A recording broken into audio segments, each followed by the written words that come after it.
जो चीज तुम्हें सबसे ज्यादा डराती है, कभी कभी वही सबसे बड़ी सच्चाई छुपा रही होती है।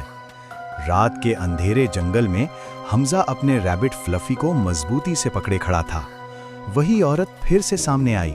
इस दफा उसकी मुस्कुराहट और ज्यादा क्रीपी थी। जैसे ही वो करीब आई, उसका चेहरा बदलने लगा। आंखें चमक उठीं, बाल हवा में लहराने लगे। वो चुड़ैल थी अपने असली रूप में। हमजा डर गया। फ्लफी उससे लिपट गया। चुड़ैल ने गहरी आवाज में कहा, मैं बुरी नहीं हूँ, मैं इस जंगल और इन जानवरों की हिफाजत करती हूँ। उसने बताया कि गांव वालों ने दरख्त काट दिए, जानवरों के घर तबाह कर दिए, और जब उसने रोका तो उसे चुड़ैल कहकर भगा दिया।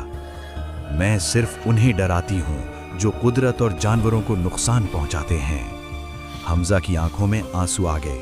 उसने कहा, हम जानवरों के दोस्त हैं, हम जंगल को कभी नुकसान नहीं पहुँचाएंगे। चुड़ैल की आंखों की चमक नर्म हो गई। उसकी शक्ल दोबारा इंसान जैसी हो गई। फिर तुम महफूज हो, ये कहकर वो धुंध में गायब हो गई। हमजा ने फ्लफी को गले लगा लिया।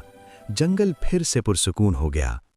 जो जानवरों और कुदरत की हिफाजत करता है, उससे जंगल कभी नहीं डरता। अगर तुम्हें ये कहानी पसंद आई हो तो सब्सक्राइब करो ताकि ऐसी और कहानियां देख सको।